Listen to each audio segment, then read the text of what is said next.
ladies and gentlemen, to Lighting the Void. I'm your host, Joe Roop. This is Friday, January the 13th edition of the broadcast, and it's been a cool week. We had Jeff on last night. Tonight, we've got another really awesome guest gracing our presence. You can visit our website at lightingthevoid.com, and you can follow us on Twitter at lightingthevoid. And, of course, Facebook. I'm trying to grow that page, so like I said, if you guys can't donate or whatever, just tell your friends about the show. You've done an awesome job so far, and I can't thank you guys enough. I really want to thank the listeners that I have from the bottom of my heart. It's been a long journey, and we've been doing this for 2 years now, and we're growing, and it's been a blast. In our news, in the station news, we are starting a new network. The website should be up. You ready for this? The Fringe FM. So the website's actually going to be on thefringe.fm. Now that's a network that we're working on some call letters for. We're going to fill some more shows with it, and it's a lot of fun. It should be on TuneIn soon. So the feed that is now on Lighting the Void on TuneIn, the live 24/7 feed will move over to that network station. So yeah, and we have a Twitter account. It's KTLK The Fringe. All right, so give us a follow there, and we really appreciate it. Thanks for signing up for the newsletter. And I am doing a giveaway this month. I may do it tonight. Who knows? But I don't know. We'll see. And tomorrow night, I will be on the other side of the table with Mr. Dave Cruz at Beyond the Strange. And you can visit his website at beyondthestrange.com. Okay, a little bit of the news. I didn't tell you who our guest was because I'm making it a surprise. But you know who it is if you've been keeping up with the website. And it has a little bit to do with what's going on from yesterday. I usually do, brand new news stuff. But I want to talk about this because it's interesting. And we did talk about it yesterday. The dig that they found in Egypt. They've revealed a little bit more. They've cracked open a tomb dating back to the reigns of Pharaohs Thutmose III and Amenhotep II. So they're dating that around 3,600 years ago. They say archaeologists at Lund University made the discovery in Gebel. Man, I can't say these words. Gebel El Sisla, at site 65 kilometers north of Aswan, Egypt. They believe the families were buried in rock-cut tombs during the reigns of Pharaoh Thutmose III and Amenhotep II. The stretched bones and muscles would suggest those entombed were subjected to hard labor during their lifetime. Probably, maybe slave workers, who knows. If you go on, let's see, what site is this? This is thesun.co.uk I'm reading this on, so they got pictures here. Now it says Egypt's Antiques Authority said fossils of sheep and goats, as well as a couple of Nile perch and an almost complete crocodile were found along with the sandstone sarcophagi. So it's got there's a picture of a complete skeleton of a crocodile was discovered outside one of the tombs, and it's pretty wild looking. I think the head's missing on it. I hope they find more. That's really awesome. So tonight, speaking of which, we're going to have Mr. Laird Scranton on. He's going to come on after the break, and, man, he has got a lot of good stuff out. This is going to be an interesting conversation. So do not go anywhere. After this little short interlude, hang out with us. We'll be right back with Mr. Laird Scranton. Back, folks. Thanks for sticking around. So, I think we're going to get a little bit of an education tonight. I'm pretty sure we are, because the guest that we're bringing on has a very impressive background when it comes to publishing books, content, and he's also been on Magical Egypt, and I'm pretty close to having the whole cast on. I think I need a couple of more people, and I will have the entire cast of Magical Egypt on the show, but this one's one I've been looking forward to for a minute. Tonight we have Mr. Laird Scranton, and he is an independent researcher of ancient cosmology and language. He is adept in comparative cosmology and has helped synchronize aspects of ancient African, Egyptian, Vedic, Chinese, Polynesian, and other world cosmologies, and has led to an alternative approach to reading Egyptian hieroglyphic words. His degree is in English from Vassar College.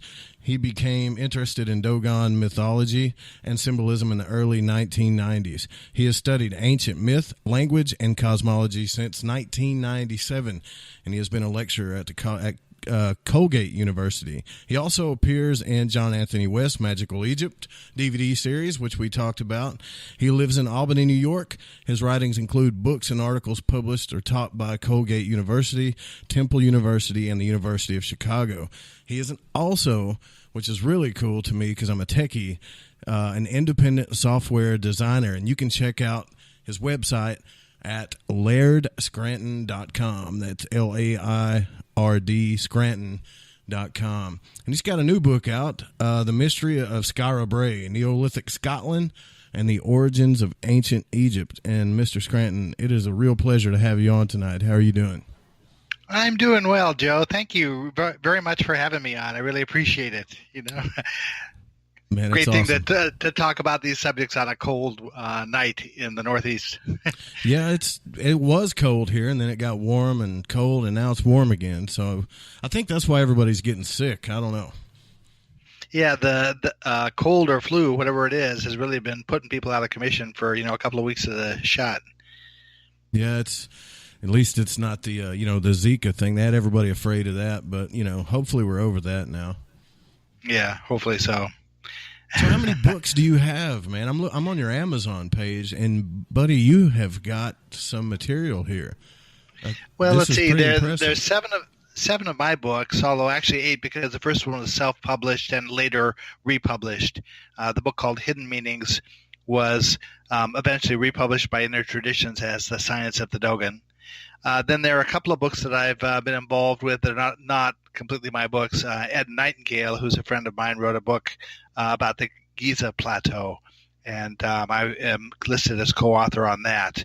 My wife, Risa, and I helped him organize his material for that and contributed some suggestions and some material that I had that overlapped with his, but it's really his book. And then I have articles in a number of other books where the book consists of a series of articles by different authors, anthologies, basically. So there's quite a few. And then I have a book at the publisher now about the Maori of New Zealand that it will be out sometime in 2017. And other manuscripts in the works beyond that. So there's quite a bit of material. No end of material to be researched.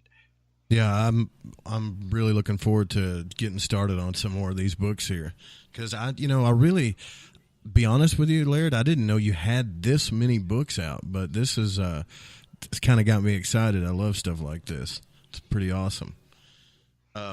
So like I said, as a techie, I watched when John was talking to you on Magical Egypt, and I know you've told the story quite a bit, but we have a fairly new audience full of truth seekers and stuff. So, for the newbies on the Dogon, when was it?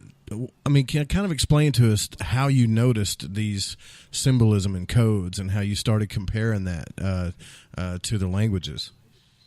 Well, I was reading a book called Unexplained by Jerome Clark. It was a book my wife had read and thought I might be interested in. And every chapter in the book talks about some other unresolved mystery, that society has been looking into but can't seem to figure out. And one of the chapters was about this African tribe. It's a modern-day tribe, but it's a primitive tribe.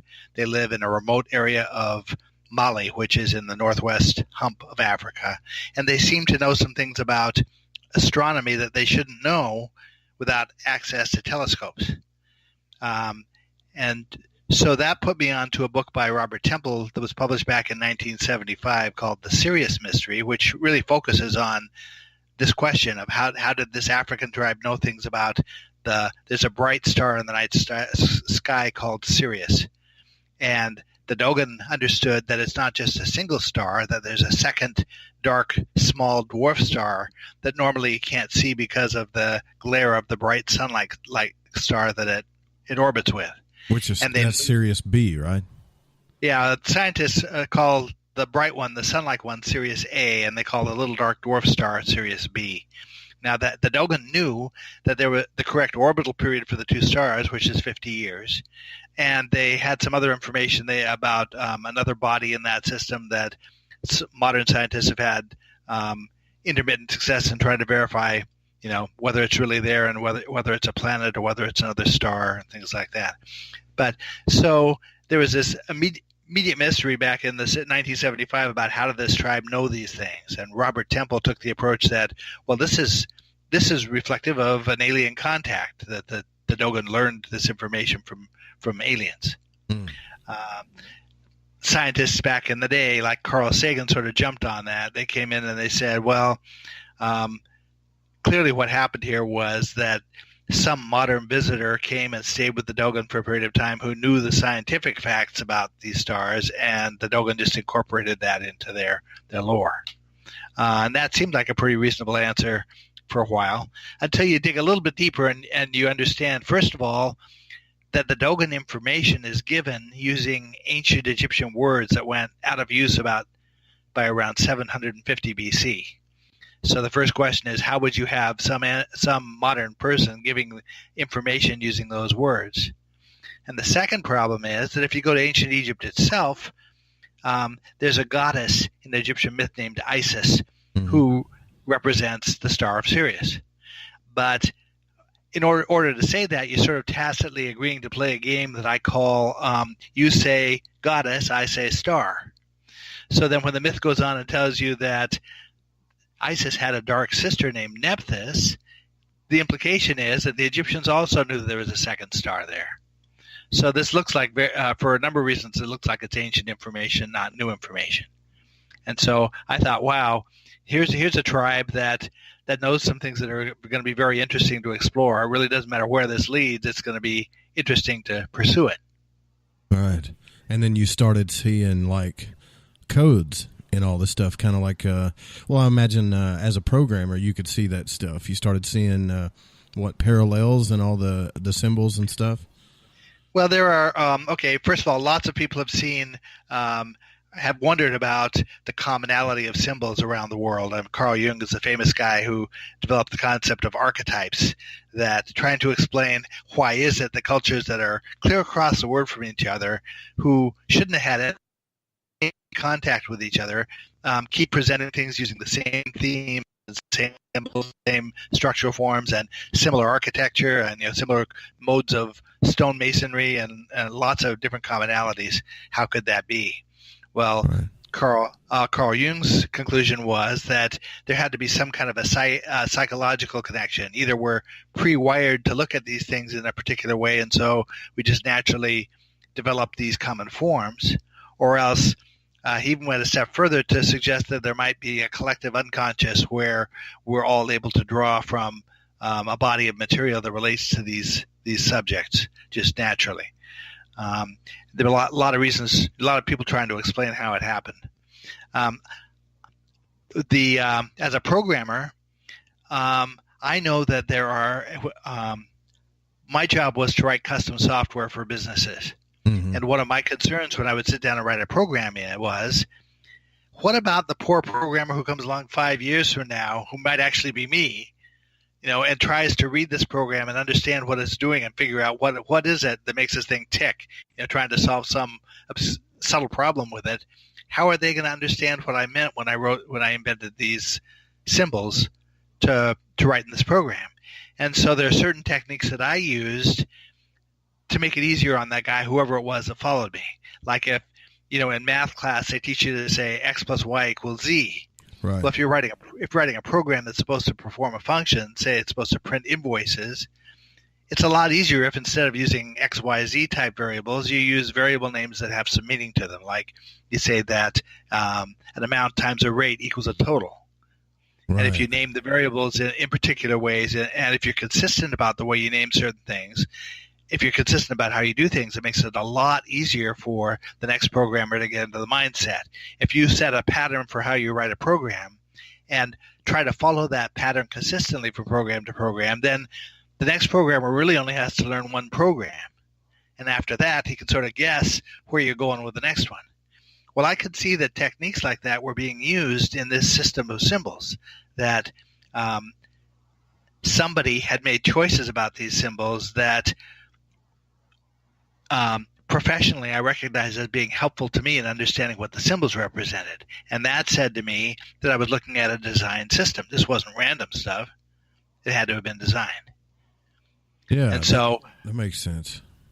Once I knew that, then there's lots of incentive to go ahead and pursue this, because it's a different ballgame if you know you're dealing with a system that's designed. And that's when you really started digging in and analyzing this stuff, right? Right. Now, with the Dogon, I was very fortunate to have them be my starting point, because I'm not dealing really with just a single tradition. The Dogon are like their culture is like a crossroads for several different traditions. They do some things like Judaism, and some things like ancient Egypt, and some things like ancient Buddhism. And so it was a ready-made opportunity here to see, first of all, it suggested that all of those systems are related to each other if we find them all in a single culture. Mm-hmm. But it was also a way to try to sort out, by comparing back and forth to these other cultures, compare what the Dogon do to what the ancient Egyptians do, you can start to sort of triangulate in on what a word means or a symbol means, or why did they do a particular ritual. And that's really what comparative cosmology is about. It's about trying to learn more about these things by comparing how different cultures understood them. Yeah, it seems like with, when you get into the Old Testament stuff and you get back to ancient Egypt and Samaria and everything, it starts to kind of blur a little bit, and to me it's kind of like the Old Testament when they, they're talking about, no one really knows. I mean, I guess they do, but it just seems like, well, they just sprouted up from nowhere and they were slaves in Egypt and that's all we know. But, I think what you're doing might actually be closer to getting to the heart of the truth of the matter. But do you think that there will ever be a way to actually know about this ancient history, like for sure? I mean, because it seems to go a lot back further than we think, Right. When I started out, if you'd asked me, before I even got into this, if I wanted to know the truth about religion, I would have said you have to go to the year zero to figure this out. That's where the clues are going to be found to sort things out. I very quickly figured out that you really have to go to 3000 BC when writing starts to be able to sort things out. And that sort of was a stopping point for a while, because if you don't have written texts as evidence, it's very hard to anchor any kind of an interpretation about something. And really, the only valid way to suggest a meaning for a symbol or whatever is to use the words of the culture that had the symbol. It doesn't do any good for me to say, I think it represents this, if I don't have something to hang that on. Sure. So going back before, written language was a stumbling block. How do you do that? It turns out there are ways you can do that. So after a while, I came to realize that 3000 BC isn't nearly early enough. You really have to go back to 10,000 BC to start to know the truth about things. And truthfully, there are some things that you'd have to go farther back than that to understand. The problem is that then you bump up against the Ice Age, and the Ice Age sort of eradicated a lot of the evidence that we have. It's very hard to anchor an interpretation once you get to the end of the Ice Age, beyond the end of the Ice Age. Yeah, no doubt, for sure. Do you think that this stuff that, I don't know if you're familiar with like Bill Donohue's work, but he puts a lot of, Genesis and stuff in the Testament to atomic talks, like molecular quantum physical stuff that is coded in our own Old Testament. Have you seen any of that? Do you buy into that at all? Well, the Dogon priests flatly say that their symbols describe how their tribal god created matter. Okay. They make that as a flat statement. So as I was studying their symbols, and their definitions, the Dogon have a very clear sense of what their own symbols represent, and they're very able to explain them in coherent terms, modern terms, what these things mean. Well, I could see that their definition of the equivalent of an atom was right, mm-hmm. and I could see that the components that made up an atom for them looked like protons and electrons, and they even had a drawing to go with it that looked like an electron orbit. So I could see they had the top two categories right. But then there's this whole descending structure below that I had to ask myself, well, if they got the top two levels right, what are the chances that they're telling us the truth about all of these ascending levels? And so I had to educate myself about how matter forms. I had to read Stephen Hawking and Brian Greene and people like that and start comparing things back and forth. And so really my first book, The Science of the Dogon, started out originally it was called Hidden Meanings when I self-published it. It started out as the notes I was keeping for myself, trying to keep all this material straight, until I sort of accidentally ended up writing a book. I realized it's a point, look, there's enough material here, you could self-publish this, why not do it? But it's basically side-by-side comparison of the science. The Dogon says, here's an atom, and here are electrons, and here are the particles that form electrons, and here are the structures that form those particles, and all the way down to waves, and really beyond waves. It actually goes to places that modern science doesn't go. And you can just set that side by side with a comparable description from Stephen Hawking or Brian Greene, and a drawing to go with a diagram, and it's all the same stuff. It's an intuitive match. You don't need me to say that this is what the stuff is. It matches all the way down. That can't be coincidence. Right. I've had too many people tell me that too. They'll say, well, that's just a coincidence, and I'm thinking, I'm reading this stuff, and if you really looked at, the nature of how atoms work and electrons and stuff, if you read the genesis of man here, which, by the way, that story goes back into other, stories like the Sumerians and stuff. There's a lot of parallels there. And right. It seems to me that they're talking about atoms and the splitting of an atom, and maybe even mitosis,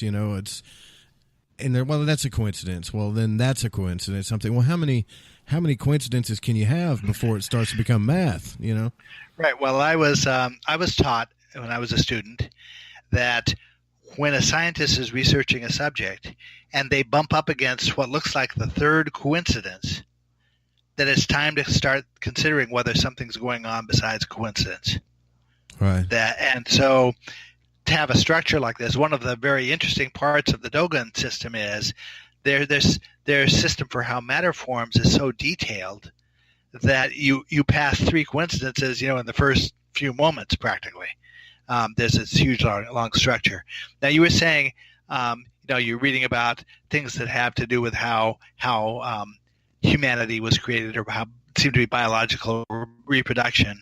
Mm-hmm. There's sort of a reason for that. In the mindset of this ancient tradition, they're really trying to talk about three creational themes. They're talking about how the universe forms, they're talking about how matter forms, and they're talking about how biological reproduction happens. But in the mindset of the Dogon, those three processes are so similar to one another that they describe all three simultaneously using one progression of symbols. And so what that means is that any one of these archetype symbols that Jung talks about, you can't really ask, what does the symbol represent?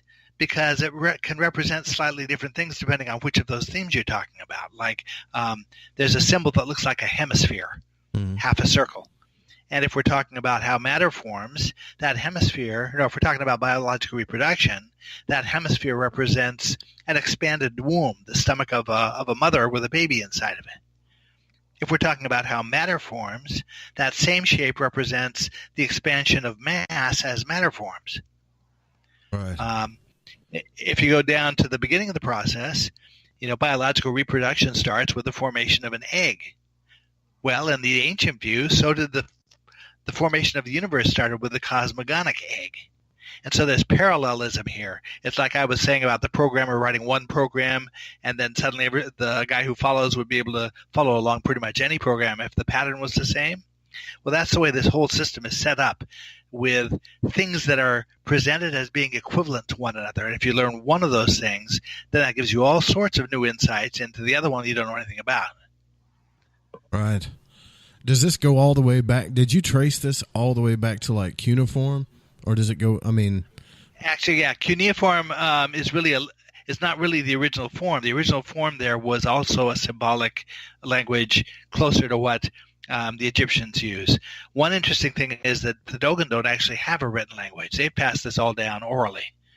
And you might think that that's quite an accomplishment for someone, for a group to have been able to pass these things down orally.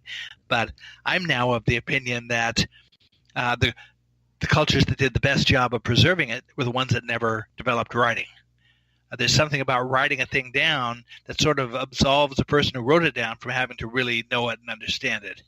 It's like if you're taking notes in class for a test, you can come back to the notes and review before the test happens. You don't really have to be following the train of thought of the professor or the teacher as you're taking those notes. You can go back and read through them and sort it out.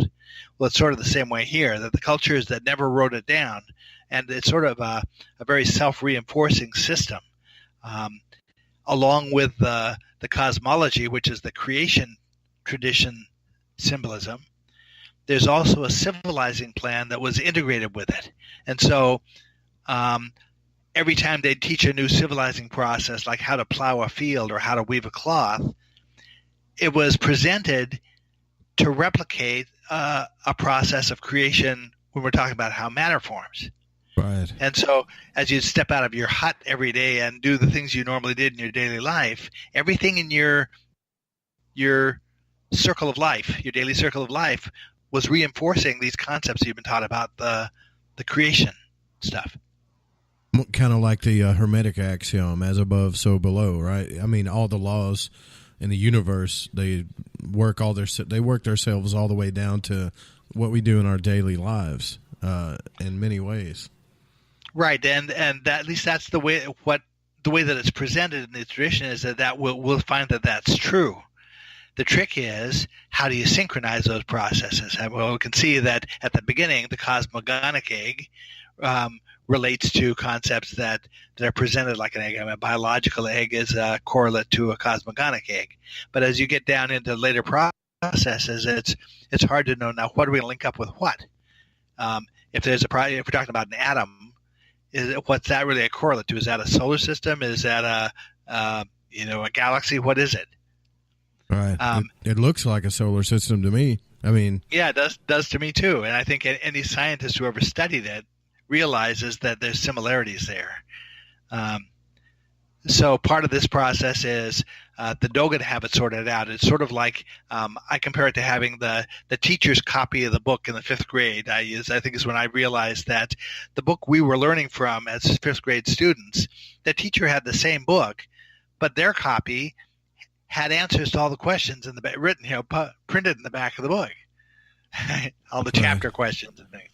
Well, that's sort of what studying the Dogon tradition is like. Is they're flat out telling you what these things mean, and the biggest hurdle is trying to get into a frame of mind where you're willing to accept what they say at face value and to have a rationale for why you should accept it at face value.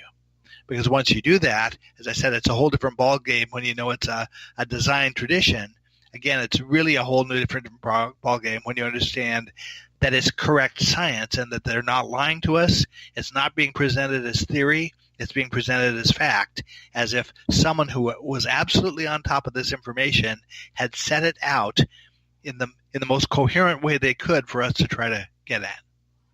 I'm going to sound crazy here, but I think that they got this information from either one, astral travel, soul travel, or aliens, or possibly word of mouth. Because if you look at like the history of man, there's no way I would think there's no way like a Cro-Magnon man, even a caveman, or a primitive man 3,000, 4,000, 5,000 years ago, in my mind, could even grasp these concepts to me. But then again, that goes back to where, we're always taught that the people that were before us were primitive. And that's not necessarily true, I don't think now. Right. That's one of the ideas that my friend John Anthony West rails against. He talks about the Church of Progress, which is sort of the modern mindset. We imagine that there's an ascending line from the year 10,000 BC to the current times, where man's capability and progress and intelligence just keeps increasing and increasing and increasing, and is at a steady rate. But the truth of the matter is, when you get to look at the evidence, is that doesn't seem to be the case. There are things that they could do in ancient Egypt that we don't have a way of explaining how they accomplished it. I remember seeing an obsidian vase from very early times in Egypt that was carved out of a single piece of obsidian. Mm-hmm. But the question is, how did the person who was carving it manage to do an absolutely perfect job of carving out the inside of the vase, which was wider at the bottom than it was at its neck? There are examples of that where, without really advanced equipment, it would be very hard to explain how they did it. Yeah. Right. There are linens that have been discovered in tombs of pharaohs that are so finely woven that the researchers can't figure out how would they ever have done this without machinery to do it, with threads that are so fine that a person shouldn't have been able to just do that on using a spinning wheel. Shouldn't have been able to produce a thread that fine and that perfect. And this stuff frustrates me. I guess it's because I'm lazy. I want to figure this stuff out, and you're the one. You're the one doing it, man. You're putting in all the work, along with a lot of other people. I'm glad to see that there's someone like you really, really analyzing this stuff. You might crack the code one day, but then again, it goes back to, is it crackable? Like, can we figure this? Are we ever going to figure this out? And if we do, let's say we figured out that this was handed down verbally from some extraterrestrial being, or just handed down verbally from the beginning of a time that we don't know. Would our society accept that? Do you think they would accept it at all? That's another good question. In the Buddhist mindset, there are cycles of time. There's sort of a grand cycle of time called a yuga cycle. And the idea is that human perceptions go through changes in ability during that cycle, just similar to the way the seasons change and the weather changes. Sometimes it's colder, sometimes it's hotter. Sometimes the nights are clearer, sometimes they're cloudier. Well, the idea is that at certain points in this yuga cycle, humanity was able to perceive things that they aren't able to perceive now. In the same way that you understand that a dog can smell things that a human can't, it's pretty easy to understand that there might be some factor at play here that allowed ancient people to be aware of things that we're not aware of. Right. But when it comes, comparative cosmology gives us ways of coming up with some firm answers to things that you wouldn't think you'd be able to find. There are several different factors involved in what we learn. There are the facts, which are important. Being on top of what the facts are is sort of the first step. Once you're aware of what the facts are, though, there's a next step, which is inference. And inference is hugely powerful. It's it's being able to make an intellectual leap about a concept based on what those facts are. For example, if you had a toll booth ticket that was stamped when a car gets on at the entry toll booth and stamped again when it gets off at the other end, you'd have two facts. You'd have the time when they got on the highway and the time they got off the highway, and you'd have a third fact, which is the distance. Now, if you did a little bit of math, you'd be able to infer whether the guy was speeding or not. I see what you're saying. Okay, and we're not taking time out to do those kind of things with what we're finding, Right. So now the trick with this set of information is that it's very complex. And part of the reason the symbolism is so complex, the first reason is the one I already cited, that every symbol isn't just talking about one thing. It's representing at least three things. It's representing concepts in three different parallel themes. So that makes it complicated in the first place. In the second place, if we're talking about the structure of matter, you've got quite a number of stages being represented in this system. And so the symbolism starts to sort of get out of hand. It starts to get unworkable. How am I going to understand if I come across a new symbol where it fits in that whole progression? Well, just at the point where I realized that I wished someone had provided mechanisms to be able to do that, I discovered someone actually had. This was sort of my experience the whole way through, that every time I would reach a point in my process where I would say to myself, gee, in a perfect world, if I had been the person designing this, I would have done such and such.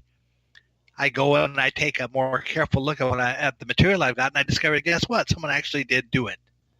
They provided the thing, just the thing that I need to be able to verify this piece that I'm working on. So you were looking at it from a programmer's point of view. Like, this is what I would have done, and apparently they did. Yeah, I was looking at it from a programmer's point of view, but you also sort of have to step a little bit outside of that.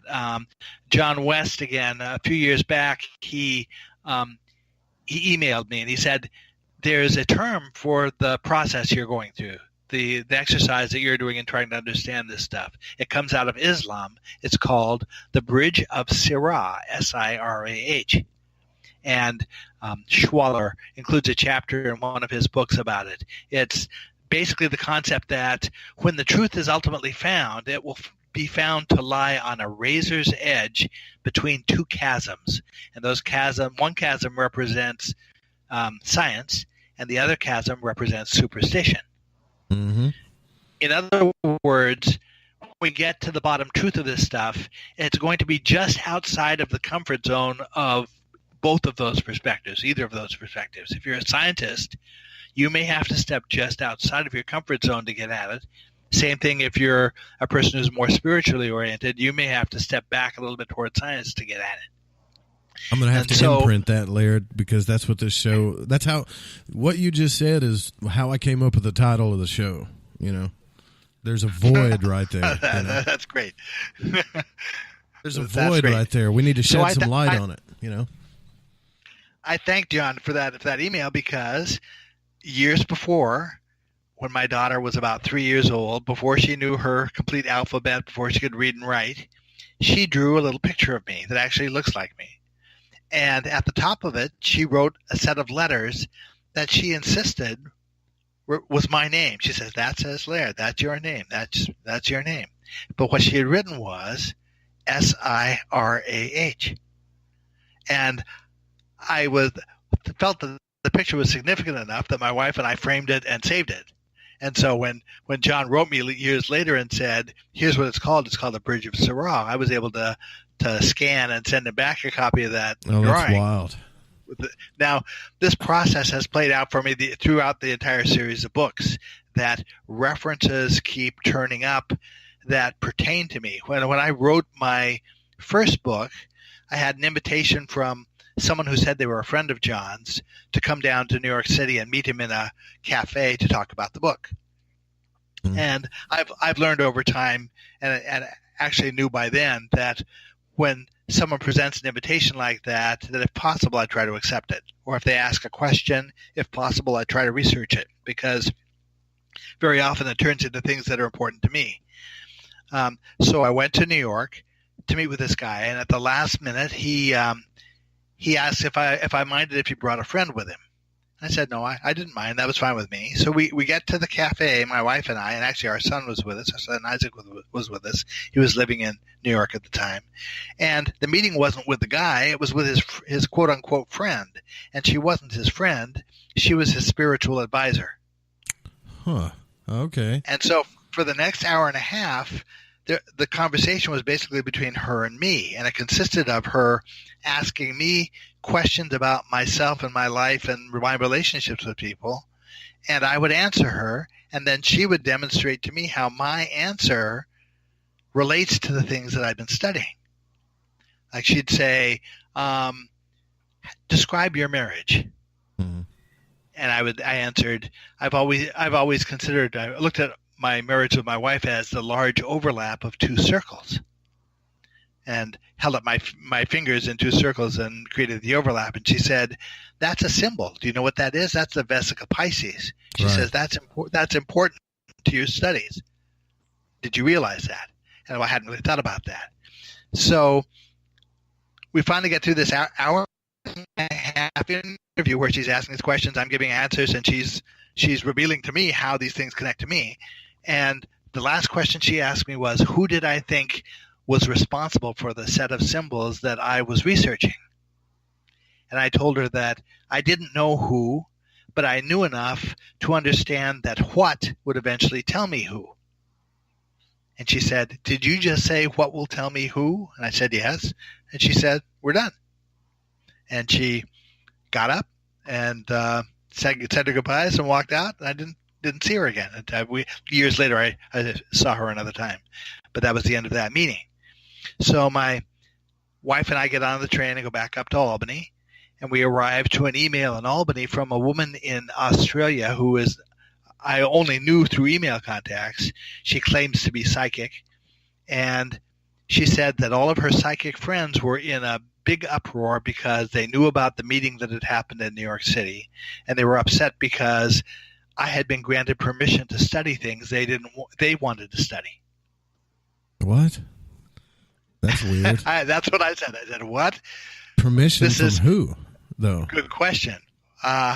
Give you another example of in this field of study, weird stuff happens, and some of it's really tangible and some of it's really off the wall. When I was first involved in the process, I was following Robert Temple's bibliography to find references to look into, and I reached a point where I realized that the next one I needed was a scholarly volume called Ancient Egyptian Texts Relating to the Old, or Ancient Near Eastern Texts Relating to the Old Testament. Yeah. So this was before you could go online and search for out-of-print books. And so I did a search in my local area of bookstores and out-of-print, used bookstores and so on, trying to find anybody who could come up with a copy of this book for me, and I came up empty. So then I went to the Vassar College library, to their interlibrary loan service, and asked if they could get the book for me, and no, they couldn't get the book for me.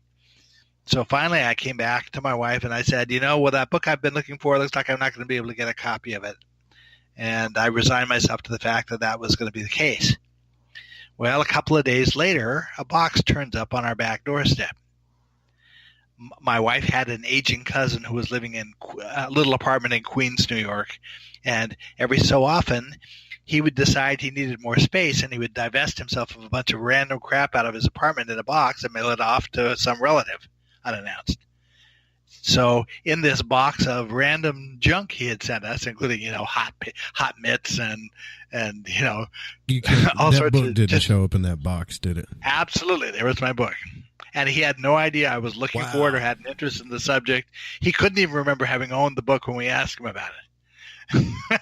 That's crazy. So I want to talk about this, where you were talking about that you need this permission thing. See, it seems, since I've talked to Dave, it seems to me like maybe there is something on this earth, or I don't even know if it's an organization or a society or whatever, that knows this stuff, that simply just, I think something's going on. I guess I'm paranoid, but I think there's some people on this earth that know the truth of stuff, and they're just keeping it verbally. They're not writing it down anywhere, And that's probably true. I mean, you can tell as you get more deeply into this material, you can see references in places where the person couldn't possibly have written the thing they wrote if they weren't on top of a piece of this material. Does it seem like there's like a battle going on? To me, like there's a force, maybe even an organization trying to keep us from learning, and another one that's helping us out all the time. I think that there are competing interests involved even with this, but I'm not sure that that's the major thing that's going on. When you trace this stuff back, the Dogon have done a very careful job of preserving their language. Now, their language is technically unclassifiable because it really consists of upwards of 17 subsets of words in different languages. Some words that look like they came out of ancient Turkish language, and some that came out of the Tamil language, and some that are ancient Egyptian, and some that are relate to a Scandinavian language called Faroese.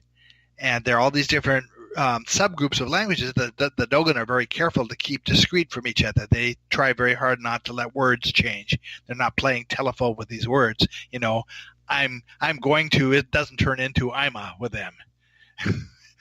There's not the same kind of evolution of language we see in normal everyday language. So oftentimes you can use those words to identify a region of the world and an era in that region of the world where there was an influence on Dogon culture. And that's one of the tools I use for tracing back where these things came from. I'm in the fortunate position that I've got two symbolic systems that are a match for each other that are both ancient. The Dogon system is a match for a Buddhist system, but the Dogon system is given using ancient Egyptian words, and the Buddhist system is given in Sanskrit, which is oftentimes very different words. Isn't that so funny? It's not likely that the Dogon or the Buddhists got it from the other, because they wouldn't have made up a whole new set of words if they'd been taught this stuff. So it's more likely that what happened was they both managed to preserve the tradition independently of each other in different languages. Right. Now, the Buddhist system was documented by about 400 BC. The Egyptian words went out of use around 750 BC, and the Dogon culture looks like it aligns with Egyptian culture at about 3000 BC. So this is demonstrably old stuff. Yeah. Now, do you still think it all goes back to Gobekli Tepe, though? Is that really? Are you still with that? Yeah, that's at the moment that's the earliest starting point that I can positively trace. Okay. For anybody in the audience who doesn't understand what that is, there's the earliest stone structure that's been excavated is sort of a set of stone circles on a mountaintop in Turkey, and the site is called Gobekli Tepe, and it dates from around 10,000 BC. It's just shortly after the end of the Ice Age. And the pillars that make up these stone circles were very carefully and deliberately buried sometime by around 8,000 BC, and there are beautiful carvings on the pillars that were preserved because they were buried. Carvings of animals and occasional symbols. It's a very, very interesting set of things. That's my conceptual starting point for this. I can tie the symbolism forward through other groups, historical groups, from Gobekli Tepe in Turkey down through India and into Egypt at Elephantine around 4000 BC. There's also a thread of transmission that looks like it came directly the same era as Gobekli Tepe. It looks like if I had to guess, I would say the Sphinx was carved around 10,000 BC. If you entertain the idea that Robert Bauval's idea that the pyramids represent the belt stars at 10,000 of Orion at 10,000 BC, and that the Sphinx pointed to Leo in that same era of 10,000 BC, I say someone had to have at least set the alignments for those structures in that era. Because if you don't accept that, then you're forced to conclude that somebody in some later era had the mathematical capabilities of retrospectively calculating what those alignments should have been and then line them up. And they had astrological symbols on there, I mean, from what I understand, right? At Gobekli Tepe, they have the animals. I was interested. I had met with John West and Robert Schock the night before they left to go visit Gobekli Tepe. There was a party at John's house. And so I had done some research to be conversant about the site before I went to this party. And I noticed that the animals that were pictured on these pillars, most of them were animals that were familiar to me from the cosmology, the Dogon cosmology. They played symbolic roles, like I can give you an example. In their pictures, serpents are one of the pervasive symbols across cultures, ancient symbols across cultures. But there are serpents, there are scorpions, there are bulls, there are geese, there are lots of different animals being pictured in various forms on these Gobekli Tepe pillars. So my guess was that these were cosmological symbols because they relate to cosmology. But there were certain animals pictured there that I wasn't familiar with from the cosmology yet. And so I thought, well, what's that animal doing there? Why is that there? Well, I know that the farther back in time you go, the more commonality of language you see. And so I thought, let's look up the name of some of these animals that I don't recognize in the Egyptian hieroglyphic dictionary and see if I get any clues as to what it represents. I discovered that the names of those animals and all the other animals were homonyms. They were pronounced like words that are key terms of the cosmology. So it's like this was a kind of proto-writing where a hunter-gatherer would come up to a stone pillar and see a picture of an animal and say its name, which he knew, but at the same time be speaking the word that identifies a concept that he was going to be instructed about that relates to processes of creation. Right. So all of that stuff, in complicated ways, you can trace that forward. There are direct connections to Egypt at 10,000 BC. There are indirect connections down through Iran and India and into Egypt in the south at around 4,000 BC. There's another thread that seems to pass through northern Scotland, which is what my new book is about. Right, I was going to talk about that, yeah. The northern Scotland site looks as if it was a training ground for priests and kings, basically rulers. And about 100 years after the Skara Brae site in northern Scotland, that site dates from around 3200 BC. About 3100 BC, you suddenly see agriculturally based kingships appearing in 4 locations in the world all at the same moment: Egypt, Ireland, China, and South America. In Egypt, the name that was associated with the kingship was Taru. In Ireland, it was Aru. In China, it was Iru. And in South America, it was Peru. Those words are also Egyptian words that refer to the four cardinal points of the planet. They refer to sunrise and sunset, which is east and west, and to lower and upper, which is north and south. And on another level, those same 4 words represent 4 stages of an agricultural field. It represents an unplanted field, a planted field, a field with crops growing in it, and granaries where the crops are stored after they're harvested. Man, that's... If anybody is... Okay, so I'll take it back to the Old Testament again. How much agriculture is in that book? Yes, yeah, there is. You're right, an awful lot. So, and are they talking about? That's the key civilizing skill they were trying to teach. They were essentially trying to raise us up from the level of hunter-gatherers to farmers.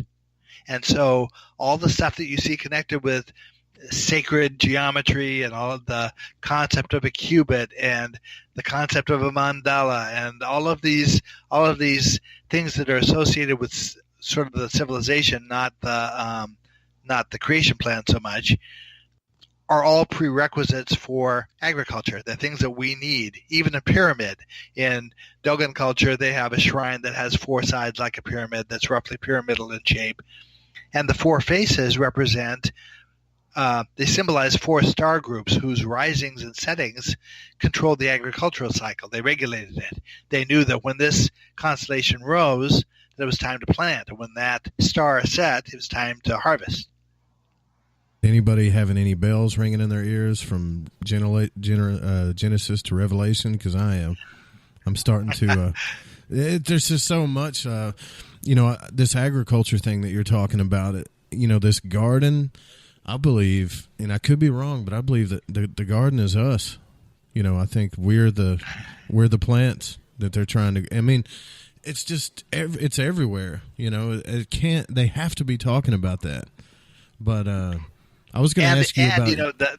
the whole system starts with the kinds of connections you're making. It's the resemblances that are supposed to draw us into this. Someone noticing that this looks like that and asking, how could that be? and then being willing to pursue it. That's the whole way this thing was designed, to draw a person's curiosity into the system. Yeah. I wanted to ask you some questions. We got to take just a short break, but are you familiar with the Kabbalah at all? Yes, I am. As a matter of fact, in a follow-on book, not the next book, but actually 2 books down the line, the Kabbalah plays an essential role in confirming some of the things that I'm writing about. And it's been mentioned in a couple of the other books I've written about. It's definitely the same stuff, given from a slightly different perspective and in a slightly different time era. It's not as old as the Gobekli Tepe references, but it's all pretty much the same stuff formulated in similar ways. Isn't that interesting? Well, time has sure flown by. We're going to take a small interlude here. We're over halfway through the show, and it's going by quick. Having a blast. Stay with us. We'll be right back with Laird Scranton, folks. We're back.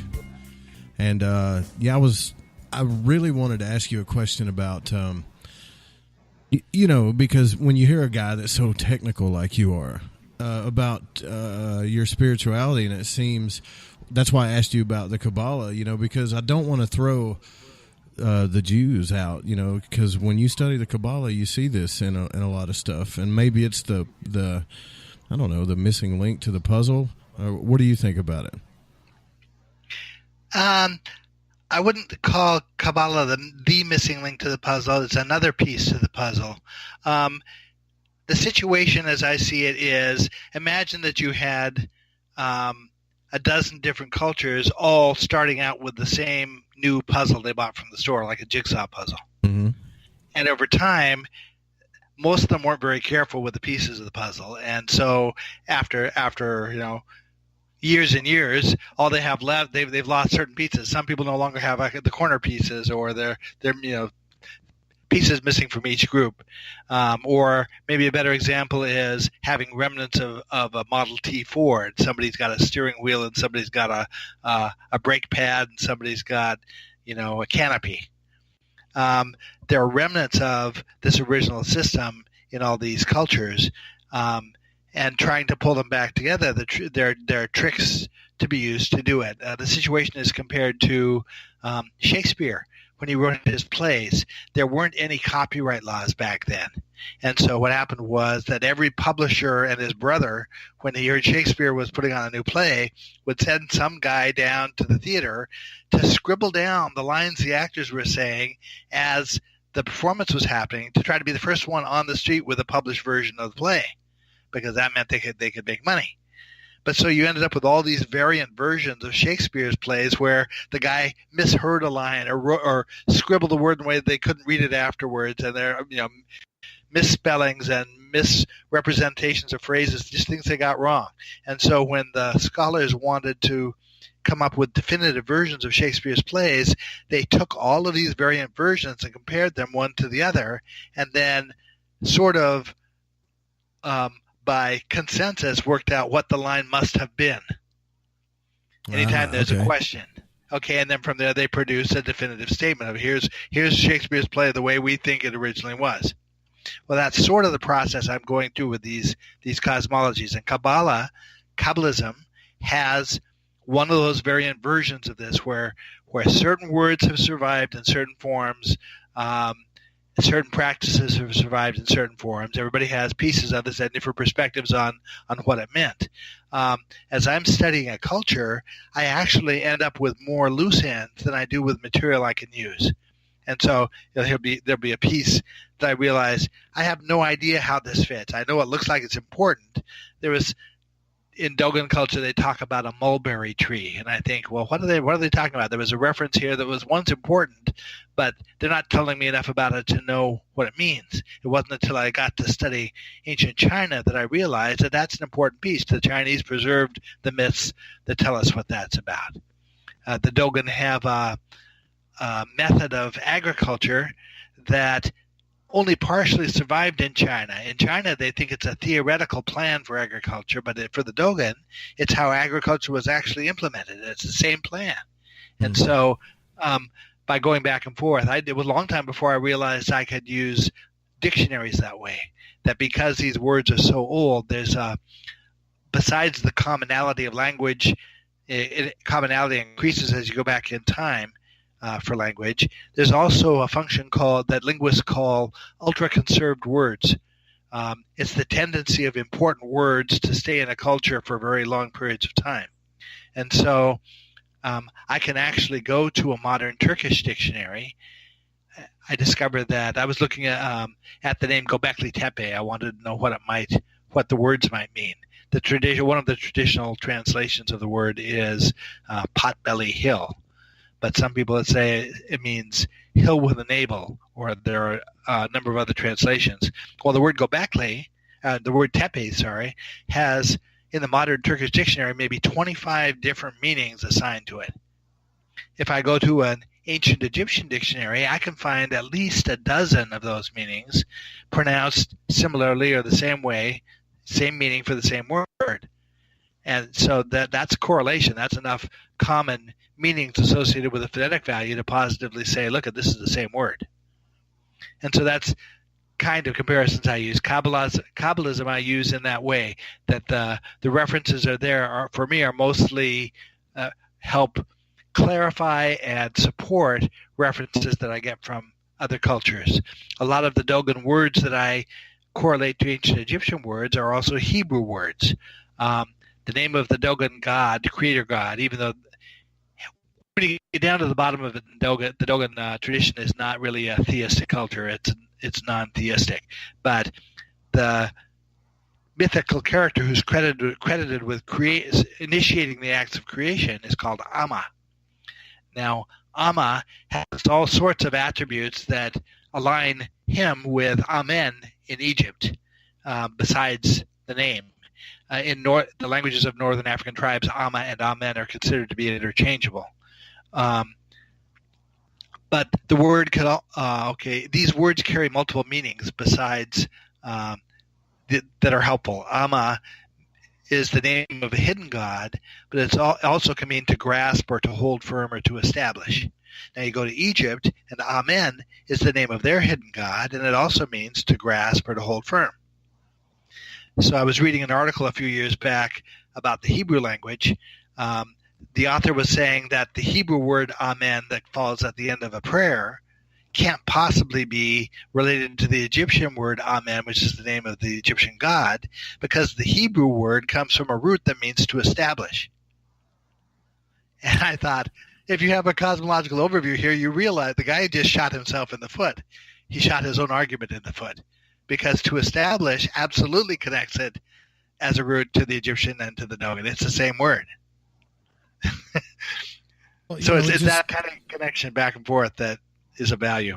Religion to me has come to a point to where it no longer serves its purpose, and I'm kind of sad about that, because they have, like, when you crack open the Old Testament, it has gems and gems in there if you're willing to look through the words. But if you're not, I don't know if you have, but have you ever tried to carry on a conversation like we're having with a rabbi?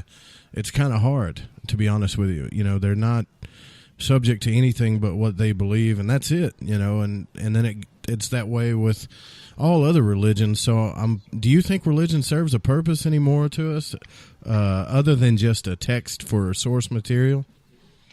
Well, that's a very subjective question that really can only be answered individually for people. I know people for whom religion makes them a better person, makes their life more sensible to them, helps them have a sense of purpose in the world, helps them organize concepts of right and wrong in the world, and so forth. So I think that for those people it serves a purpose. I can also see that fundamentalist religion very often creates a lot of the bad things in the world, and it has for centuries. That a lot of the really intense wars that have been fought over religion.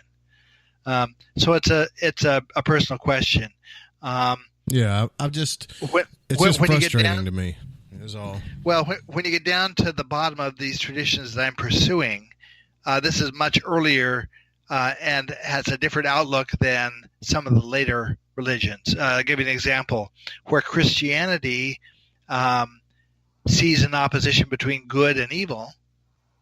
The Dogon express an opposition between truth and error. Mm.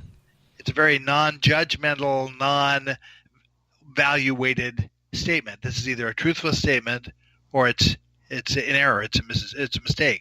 Right. They're not even conceding the idea that it might be a lie. They're saying there's just truth and not truth, basically. Yeah, or maybe, or what Aunt John Anthony West would say is there's truth and ignorance, right? You know. Well, but ignorance carries a pejorative connotation that the Dogon aren't applying. The Dogon are purely non-judgmental outlook. Now, if you trace their tradition back as far as I can trace it, the underlying philosophies, there are two underlying philosophies. One is called Samkhya, and the other is called Yoga. Mm-hmm. And those two traditions are expressly non-theistic, although they spawned later traditions that were theistic. As an example, in the very earliest forms of these traditions, there was never an image of a deity ever. Mostly there was not even the concept of deification. Where the Egyptians have their gods, their animal-headed gods, the Dogon have concepts of creation that seem scientific, based on the same word. And I've actually it comes down to phonetics, and it comes down to symbolism of Egyptian glyphs. In my second book, The Sacred Symbols of the Dogon, I lay out an entire structure of matter from waves to atom in 5 columns, basically. Oh, wow. And those columns compare. Let's see if I can get this right here. It's comparing a glyph, an Egyptian glyph, what the glyph's phonetic value was, what Sir E. A. Wallace Budge's dictionary defines the meaning of that glyph as being. Sometimes he includes a tentative reference of it to other glyphs that explain what that glyph means, and a concept. There's a second table that's actually more pertinent. It begins with a phonetic value, and then a deity's name that relates to that phonetic value. Like, let's see if we can give you an example. For the Dogon, the phonetic value Po, P-O, represents an atom. But in Egypt, there's a phonetic value Po, P-A-U, which was the name of a god of existence. And so it's comparing a phonetic value, the name of a deity, what that deity's traditional role in Egyptian mythology was, the component stage of matter that the Dogon say it represents, and the glyph that represents that value. And so you basically, from that table, can lay out an entire structure of matter in terms of just glyph symbols. Here's what represents waves, here's what represents an atom, and here's everything in between. And the table lets you figure out how it all plays out. It kind of seems like they didn't, like they were imprinted with the information and they didn't really know how to explain it. Doesn't it seem like that a little bit? It seems like it. We can go further than that, though, but because we have these two systems that are a match in different languages, that we know independent cultures managed to keep things straight for thousands of years. Mm-hmm. If you went to a modern authority on Buddhism, he would be in agreement with what the modern authorities on Dogon symbolism say. They're that close a match. Now, in Buddhism, that modern authority will tell us that the most sacred symbols of Buddhism are understood to have been given to humanity by a non-human source. It flatly says it in references I have. For the Dogon, cool. They also say that their system of symbols was given to them by a non-human source. But the Dogon carry it a step further than the Buddhists do. The Dogon say not only was it a non-human source, but it was a non-material source originally, although the actions they describe being carried out by that non-material source are all physical actions in the real world. So now as a researcher, that presents me with a problem. Here we have two cultures talking about non-human interaction with humanity. What do I do about that? Well, I can conclude that both cultures managed to maintain all the intimate details of this tradition for thousands of years, and then somehow each forgot who they got it from and misremembered it in the same way as each other. See, that to me, that makes me think, because I'm into like dream interpretation, astral travel, stuff like that. I think things communicate to us on a universal level that way, and that makes me think that maybe that's the kind of communication they were receiving, but I'm just, Well, I agree with your statement, but we get to it in sort of a roundabout way, and it's not really I think the answer in this specific case. What happens is that the other alternative I have as a researcher is to say that both cultures kept all the intimate details of the tradition straight and kept that detail straight. In which case they kept it to themselves. They didn't write it down or anything. No, I mean that they got it correct. That thousands of years later, they correctly remember that they got it from a non-human source. Now, but that puts me as a researcher in the position of having to allow the possibility that they really did get it from a non-human source, even though most researchers in the modern day who are willing to say that immediately get lumped into a category of ridicule, even today. Yeah, that's true. I was just thinking about that when you said that, as a matter of fact. How many scientists are going to come up and say it's ridiculous, See, my job as a researcher is to take what these cultures say and test the reasonableness of it. And so part of what I've been doing with some of the unpublished work that'll be out in the next few years is testing the reasonableness of that statement.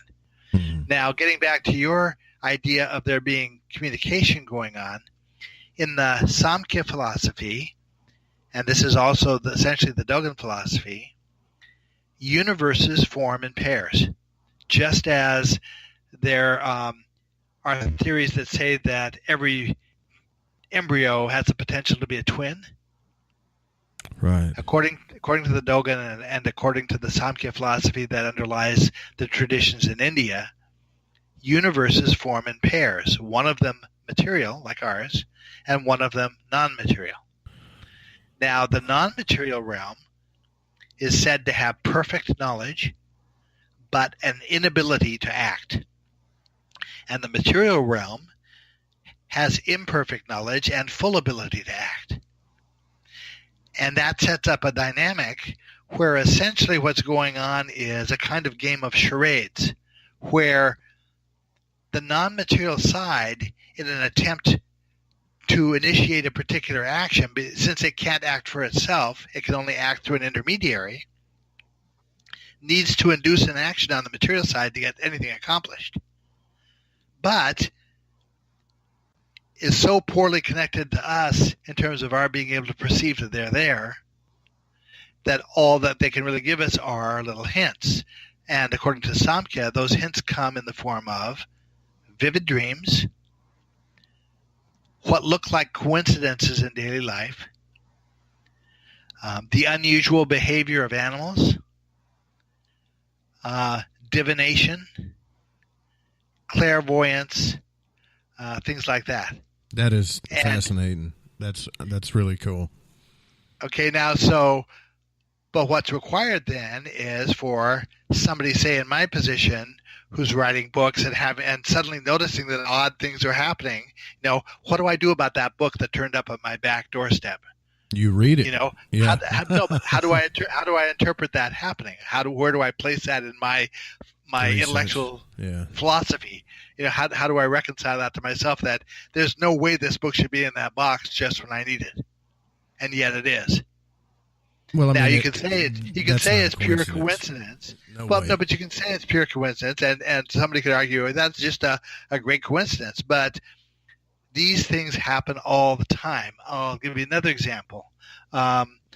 I was at a conference in New Jersey a couple of years ago, and a woman sitting ahead of me, I was listening to a presentation, a woman sitting in front of me turned around and asked if I would be willing to look at a picture of a symbol that she wanted to show me. And so during the break, she and her husband brought me actually two pictures.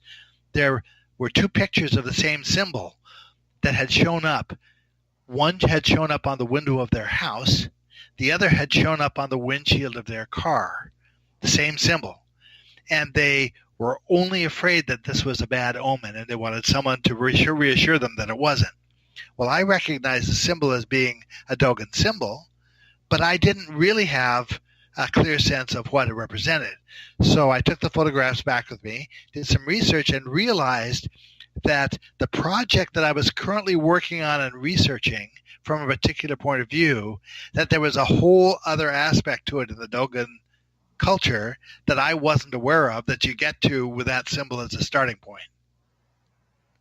And so I explained that to this woman, and that freaked her out even more. She thought, what's going on here? How could that happen? And I said, you need to put this in context. I said, imagine that you needed to get a message to a friend who you knew was going to be at a Saturday night party someplace, and you knew another friend was going. You might send the message with them, right?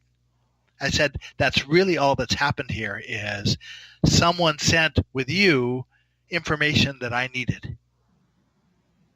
Now, I've had situations at conferences where someone will bring me information like that I later learn is really meant for someone else at the same conference, and I'm the conduit of getting that information to them. Yeah. As another example, that my book, the previous book before the Scar Bray book is a book called Point of Origin. Mm-hmm. Now, that book came together in a very short amount of time because a whole bunch of material got pulled together by a single reference. The way it happened was, in the middle of July one year, I thought I was researching a half a dozen questions for 6 people on different subjects that related to language. And I had been sort of in my spare time working on each of these things. Well, this particular morning, the answers to all 6 questions became apparent all in the same morning. But the thing that made the answers apparent were words from the same column of the same page of the Egyptian hieroglyphic dictionary. And the 7th word on that page was the word I needed to catalyze the book Point of Origin. All right. So in a long story short, you're saying that I'm not trying to force you to say your personal beliefs, like besides what you think, because that's not really relevant and I wouldn't do that to you. But you actually believe that there's something communicating with you from another realm, whether it's the Dogon, whether it's this etheric realm, the double realm. You think that's happening, don't you? I tell people that the first thing a person in my field of research learns is that there's stuff going on we can't explain. No doubt about that. Now what you do with that, once you recognize that there's stuff going on we can't explain, what you do with that knowledge is a personal choice. Now, there's science to uphold a point of view that there really may be 2 universal realms that are in communication with each other. According to the Dogon, there's a flow of energy between these universes that's as essential to life as the natural water cycle of water evaporating to form clouds that produce rain, that produce rivers that flow back to the ocean. There's a flow of energy between these universes that's that essential, according to them. That's cool. Okay, now, from a scientific standpoint, we can demonstrate that a second realm probably exists. And it's a very easy demonstration. When you get down below the level of electrons and protons and neutrons, you get into the realm of quarks. You get into the realm of something called fundamental particles. Now, Stephen Hawking says that there are more than 200 fundamental particles. The Dogon say there are 266. Now, both the scientists and the Dogon categorize these particles in the same way. They use the symmetry of the particle as a way of categorizing it. And the way to explain that is, we're basically talking about what the particle looks like from different sides. There's certain particles that no matter which side you look at it from, it looks the same. It's symmetrical all the way around, like a baseball, or more like a ball, a smooth ball. Smooth. Okay, there's an example of that. There's a second kind of a particle that's like an arrow that you have to turn it all the way around before it looks the same. There's another kind of particle that is like a two-pointed arrow that you have to turn halfway around to look the same. But there's a fourth kind of particle called a half-spin particle that actually has to be turned around twice to look the same. Now that particle, that includes electrons and protons, actually. That particle is the one that has the potential, as you turn it around, to be passing into and out of a realm that we don't see. And the comparison I make is, imagine you learn to drive a car and nobody ever told you that the mirrors of the car have blind spots. Imagine that you went through life believing that when you looked in the mirrors and out the windshield of your car, you were seeing everything that could possibly be around you. That's your entire world, is what you see in those mirrors and out the windshield. Now I'm starting to think, imagine that what everything you see through your eyeballs is that way. Maybe that's not the truth. That's true. That could be true too. I mean, we know that there are frequencies of light that we can't see with our eyes that other animal, a bat, can, say. Okay, so now you probably could function perfectly fine in your life and never realize there's a blind spot large enough to hide a Mack truck created by the mirrors of your car. To me, a scientist is in that situation, that these half-spin particles demonstrate there's probably a huge blind spot there that we don't know about, that we sort of gloss over when we bump up against it. And that's where the potential lies for this ancient philosophy to be right. Yeah, I just don't, I mean, they're smashing particles together to try to figure this stuff out. And sometimes I wonder if maybe just meditation or dream interpretation might be able to figure it out instead of doing that, you know. But and that is an alternate way to get at it. Drugs, certain, you know, like hallucinogenic drugs, like DMT, for some people, yeah. Or ayahuasca are ways for certain people to be able to get to access this stuff.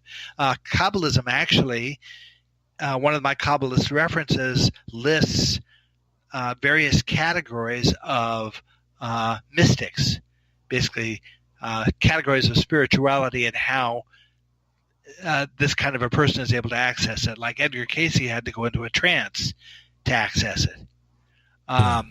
John Edwards, who does the shows in motel auditoriums, seems to be able to access it real time. There are various categories of various credibility levels. The question is it really going on? If you've ever had a premonition about something important that happened. My daughter, when she was in middle school, fell off a 40-foot cliff. And oh my goodness, that morning when my wife sent her off to school, my wife, who is a very sensible person, was almost beside herself with worry the whole day for a reason she couldn't explain. She just knew something was not right. And sure enough, by the end of the day, she figured out what it was.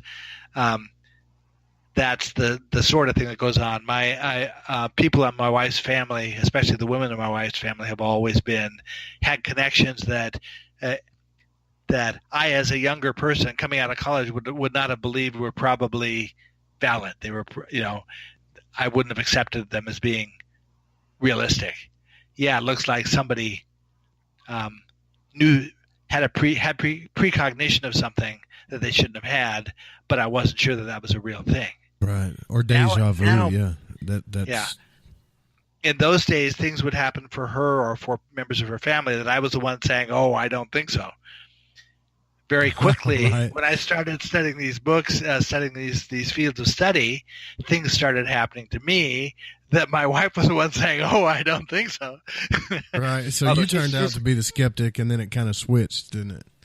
Yeah, but not really, because everyone in my family is pretty much on board with the idea that there's stuff going on. And our kids were both connected in interesting ways, even as very young kids. And paying attention to the fact that they were connected was an important thing in my understanding how this stuff works. That recognizing that there were attempts to communicate, even from an infant that can't speak, is making active efforts to understand what's going on and to communicate what it is they want. And most parents aren't sensitive enough to pay attention to it. Well, my wife one day was trying to figure out what our infant son wanted, and she suddenly got this intense sense of smell of apple juice.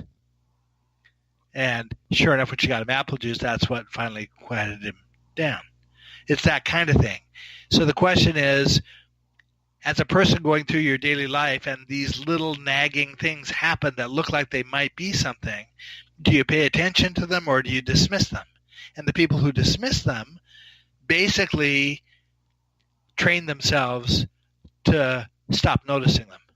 And the people who don't dismiss them, the ones who are saying there might be something here, who actively want to pay attention to them, actively want to see, could there be meaning here? It looks like something meaningful to me. Could it be meaningful? Those are the people who end up fostering a connection to that kind of a communication. Yeah, I've been learning to listen to that, and this show has brought me. I mean, people really don't know. Every guest I have, it just compounds onto that last guest and the last guest and the last guest, and all of this stuff is starting to really add up. And no one could ever convince me that all of these things are coincidences anymore. I mean, I'm past it. I used to question it, but I'm way past it now. But I want to move on to your new book coming out, because I've got a listener, Paul. He's been on the show a couple times from Scotland, and he's fascinated with the history of Scotland and talks about it quite a bit. And he wants to ask, or he's sent me a question about the standing stones of Orkney. Do you know anything about that?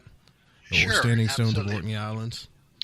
Yes. The way I got connected to northern Scotland and in a position to write a book about it was a couple of years back. Another shirt-tail acquaintance from Australia sent me an email asking me if I thought there could be Egyptian influences on Orkney Island at Skara Brae. I didn't know anything about the subject, but I have learned, as I said, to pay attention to questions. So I did some research, discovered that the era of 3200 BC, where Skara Brae was first inhabited, is the same era that I think the Dogon were Egyptian. And I know that Dogon have done a really good job of preserving their traditions. And so I thought, well, it might be possible if there were Egyptian influences there that I could connect things between Skara Brae and the Dogon. So I started examining it. The problem with this site in northern Scotland is it's not like Egypt, where you have endless tombs with art painted on the walls and vases and statues and fragments of megaliths and hieroglyphic writings and all this evidence to base opinions on. The evidence on Orkney Island is very sparse. You're dealing with a village, what's considered to be the first farming village, 8 chambered houses that might have housed up to 20 families for a period of 600 years. And after around 2600 BC, the site was abandoned and covered over. And some researchers say that there was deliberate covering over of it, like at Gobekli Tepe, and others say that it was natural forces that covered it over. But it remained buried for more than 4,000 years. Then in the middle of the 1800s, a series of storms hit the island and uncovered a little piece of it on the land of a man. Okay, we were talking about how references come back to me through the series of books that I've gone through. Terminology keeps bringing itself closer and closer to me. Things are expressed using words that are names of people I know and places that are significant to me and all sorts of weird stuff. Yeah, well, we get to hear the guy who owned the land where Skara Brae was located, where it was uncovered, was the Laird of Scale. Scale is the name of the bay that the village is situated on.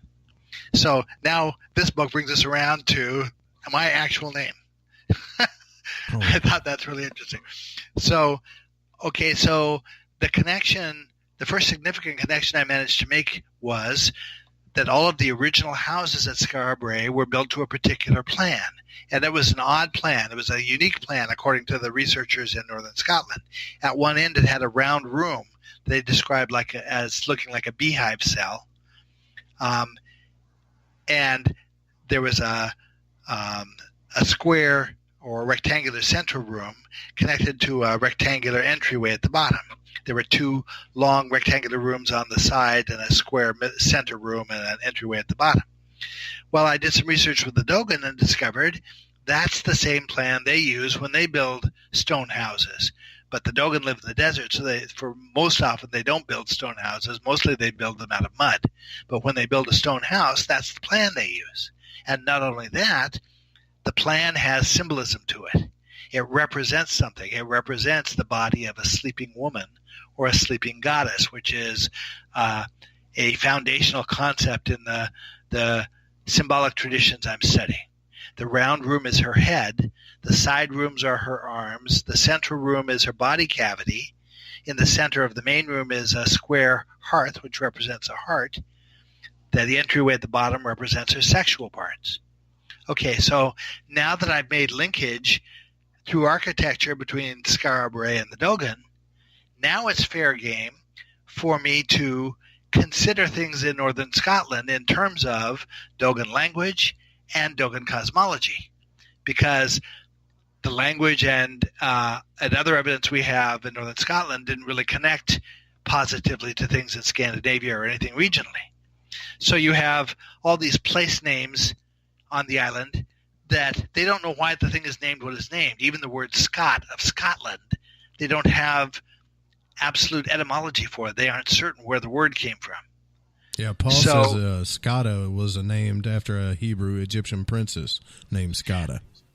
Yeah, that might be true, but for me it's a much later reference. I'm talking about an era of 3200 BC, and okay. Skada is a much later era. But that might or might not be true. But from my perspective, there are cosmological reasons why it's called that. Okay, so now in addition to this village, there are a series of megalithic sites on the island, which the standing stones he's asking about are one of them. They begin with what's called the Watchstone of Stennis, which is a single pillar, like comparable to an obelisk in Egypt, only not as finely worked.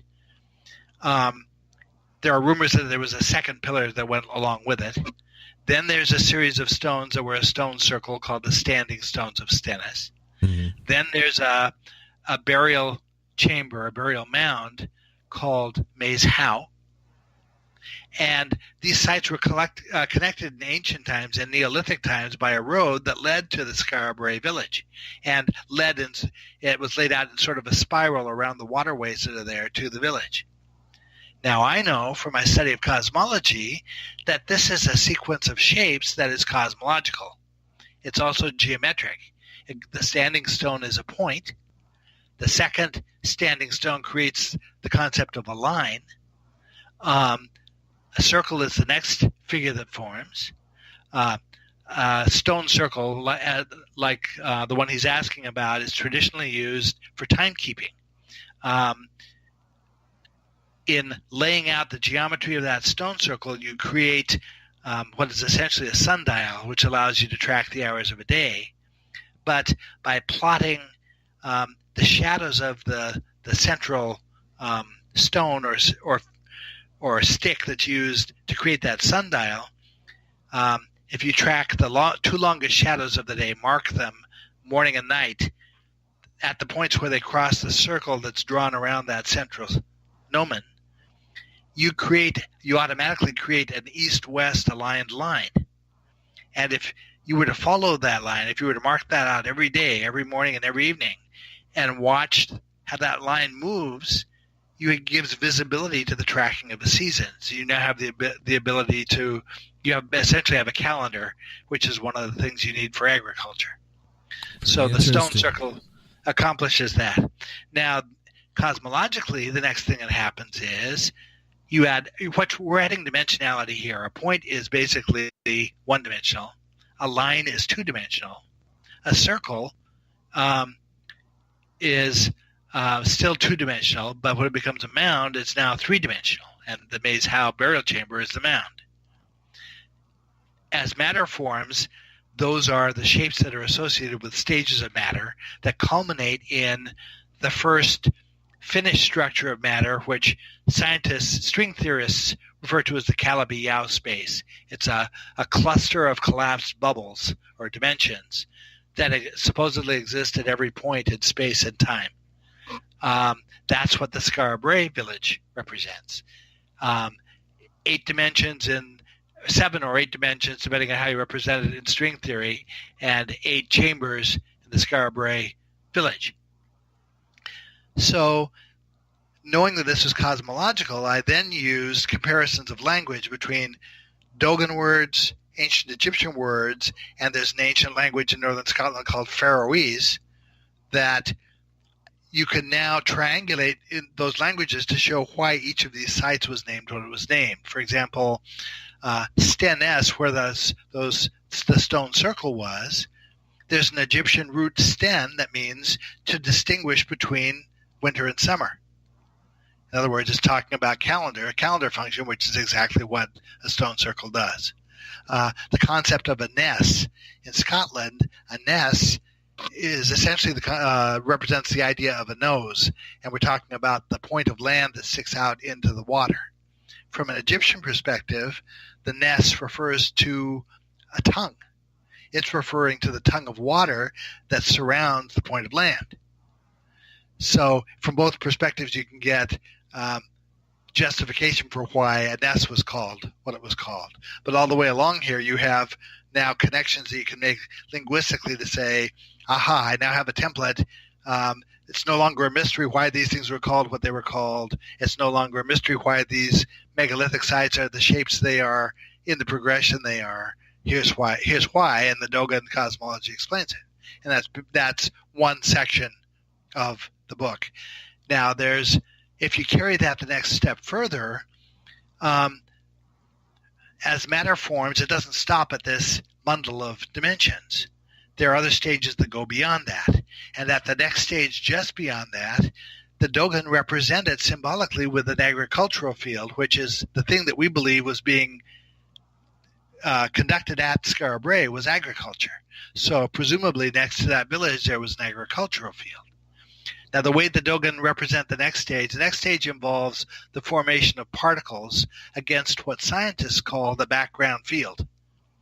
And so the way the Dogon represent it is, at the time of year when it's time to plant the seeds, they go to the field of their highest priest, who's called the Aru priest, and they draw a circular figure in the field that is a lot like a crop circle.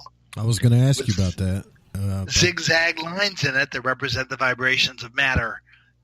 Those vibrations are symbolic of the various particles of matter. So my idea was, knowing that the Dogon were Egyptian in that era, that I would be looking for an Egyptian concept comparable to this field of the Aru priest. Turns out there is an Egyptian concept.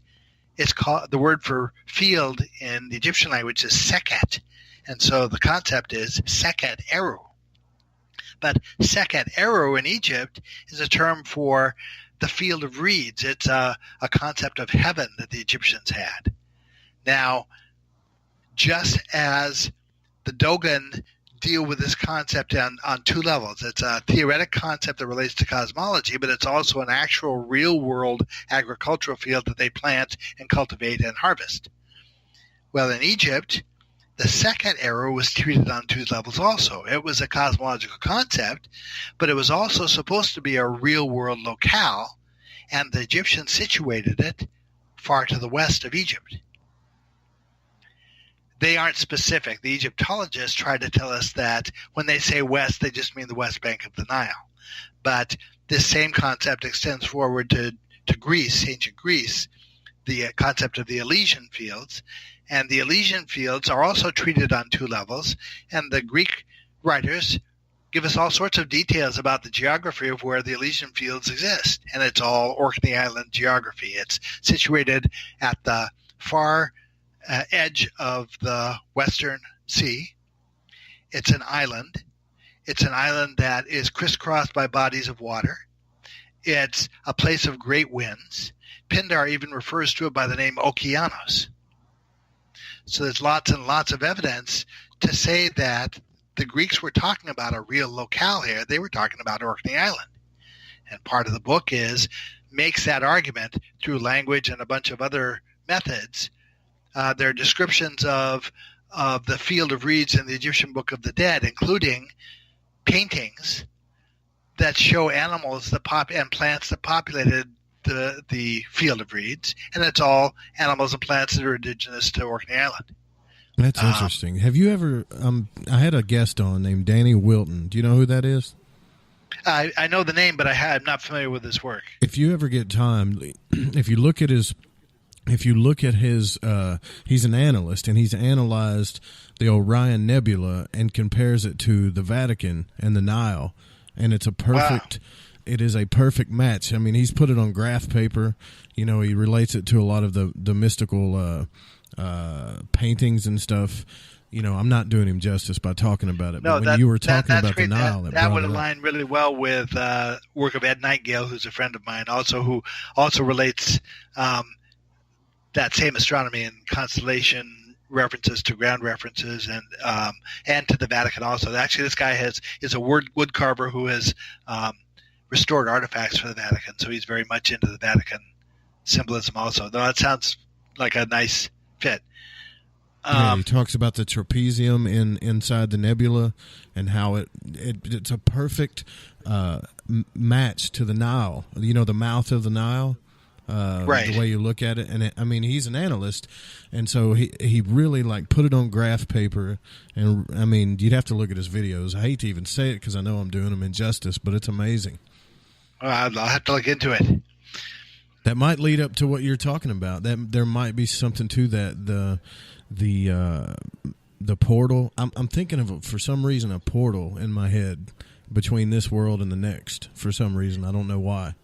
You're getting a couple of books ahead of me. So where do we? Okay, so I will never do this again. But where do we start with this? With your work, if we want to start, it depends on how much effort a person wants to put into it. If they want an overview of what the argument is, the third book in the series is called The Cosmological Origins of Myth and Symbol, and that gives a pretty good summary of what the Dogon mindset is and how the structure of matter relates. It also talks about I get help from the form of Egyptian hieroglyphic words. I'm not sure how to explain this to you. If you've ever seen a child's rebus puzzle where shapes, you see a picture of an eye and you say "I" and you're creating a sentence from the pictures, and when you hear the sound of the words of the pictures you're reading, it produces a sentence that means something. Well, that's sort of the way the Chinese glyphs work, and it's the way I say the Egyptian glyphs work. Okay. There's a very simple Egyptian word for week, like days of the week, that's written with two glyphs. The sun glyph, which is a circle with a dot in the middle of it that can represent the concept of a day, and an upside-down U that's the number 10. When I looked at that word, I said, this word says to me 10 days. And so I did some research and discovered the Egyptians had a 10-day week. And I thought, that's amazing. The glyphs used to write the word told me what it meant and conveyed a fact to me about Egyptian culture I didn't already know. What are the chances that other words work this way? Turns out they all work that way from my perspective. Now you go to ancient China, their word for week was written with two glyphs, the sun glyph and their number 10, and they had a 10-day week. So we have two fundamentally matching systems of language in ancient times in China and in Egypt. Yeah. Well, I'm just going to be honest with you. This is the first time this has ever happened to me, and I hope that you can come back on the show because I thought I was prepared, but apparently I am not prepared for the show because I know I've been real quiet during the show, and there's a reason for that. The whole time you've been talking about this stuff, I've been pretty much looking at it and reading it, and this is probably the most fascinating stuff I've ever seen because I think there's something in here that you know what I mean. I'm reaching for that connection between science and spirituality. And yes, and I think that's what this is. I mean, they're flatly saying that originally this stuff was science, and part of the reason it's so compelling to us is because there's still enough remnant of it left that even in the modern religions we can see there's something to it. We just can't get at it. Yeah, and you're going head straight into it, like you're not stopping. That's awesome. Now, the Skara site was abandoned around 2600 BC, about the same time a pharaoh comes to power in Egypt who names himself Sene-Pharaoh. Now, just north and west of Orkney Island are a group of islands called the Faroe Islands that have some very interesting geology. But Sene-Pharaoh in Egypt, the word Sene means image or reflection of, and Pharaoh is Pharaoh. So Sene-Pharaoh is the guy who starts to build pyramids, and he builds things like the bent pyramid where they can't explain why the angle changes halfway up the pyramid. He builds some very funny shaped pyramids. He was responsible for, or partially responsible for, at least 4 pyramids.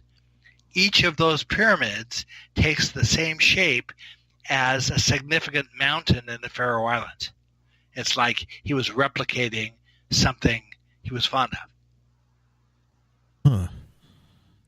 It can't be, again, it can't be coincidental. I think, now, we don't really have a lot of time left, but what about this, the Velikovsky heresies? Velikovsky. Yeah, Velikovsky was a friend of Einstein's who back in 1950 wrote a very controversial best-selling book called Worlds in Collision. He had stumbled across, doing research for a historical book, he stumbled across ancient texts from a variety of cultures in Columbia University's library that indicated to him that Venus was not billions of years old, but only a few thousand years old, that it had started out as a comet that could be seen moving across the sky. And the name that all these cultures gave to that comet was eventually the name they also gave to the planet Venus. Different names in different cultures, but always comets called it, and then Venus is called it. And so he wrote this hugely controversial book. He's become sort of the crackpot's crackpot in science, modern science, to the point that you can ruin your scientific career if you publish anything that looks like it supports him. Like you did? Well, I don't have a scientific career, so my book was trying to examine his stuff against years and years. He died in 1979, so we've had decades of science that has happened, especially since he published in 1950, that could be tested. His theory could be tested against. That's cool. And all sorts of ancient references that he didn't have access to. And the book, I was just trying to tip the controversy one way or the other with him. I didn't care which way it tipped, but the way it falls out, there's a rationale for pretty much everything he says. He's on the money. As a matter of fact, the official astronomic theory that's endorsed right now about how exosolar systems form is Velikovsky's theory. It's on point for point what Velikovsky said happened with Venus. And yet modern astronomers they won't endorse him in any way, but he's right. I'm glad. See, Velikovsky heresies. I love people like Velikovsky heresies is the publisher's title, and I like it a lot too. It's perfect. I love people like you, Laird. You're not really concerned one way or the other. It doesn't seem like what the scientific community or research community is going to say, because when you see something and after so many coincidences, like you said earlier, you feel it's worth writing about it, and you write about it. And man, I hope you keep writing about it just forever. Well, imagine that you were the last guy on Earth to realize that Twinkies exist. That'd be terrible. And you couldn't convince anybody that Twinkies still exist. Well, the worst case scenario is, hey, you've got Twinkies. Right. Right. At least you know, right? And that's where I am with this stuff. Is it doesn't matter who else endorses it. I'm trying to follow a careful path of research. I'm trying to anchor the interpretations that I make and the things that I write about. I try to always boil it down to being able to finish a sentence that says, we know this must be true because, and bring it down to a why. And that's the best anybody can do. That's, and it really doesn't matter if somebody else agrees with it or not. That I'm just trying to put it the way I see it. No pun intended, but amen to that, you know. I do the same thing, you know, like, so when I say a question, like earlier, I said, well, Kabbalah may be the missing puzzle, right? I don't think it's a missing puzzle, but I want to know what you think, you know, about it. And, you know, you weren't worried about it at all. You just went straight into the facts that, you know, and I'm going to apologize to you, Laird. I thought I was prepared for your material, but I am not. You know, there's no way. I mean, I'm surprised. There have been more than many occasions where I've been completely surprised by where this leads, and I wasn't prepared for the fact that it was going to lead to the place. What I am surprised about is I look back at the books I wrote in the beginning when I didn't really have an overview of what I was of my subject, and how close to the mark I really was with things I was speculating about, even without the firm proof of what it was about. So I'm happy about that. But don't be embarrassed or upset. There's not an easy way to get your arms around this much material, and it gets pretty deep and pretty dense.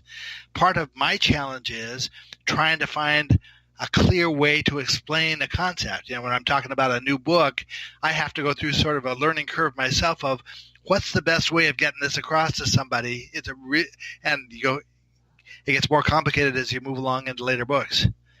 In an upcoming book, the material is so complicated, I had to lay out a PowerPoint presentation for myself to be able to talk about it with somebody, because you got to get so many points in the right place to lay the foundation that I needed help to do it. I'm going to ask you a dumb question here, but do you have something like that on the internet, like a PowerPoint presentation on YouTube or anything like that?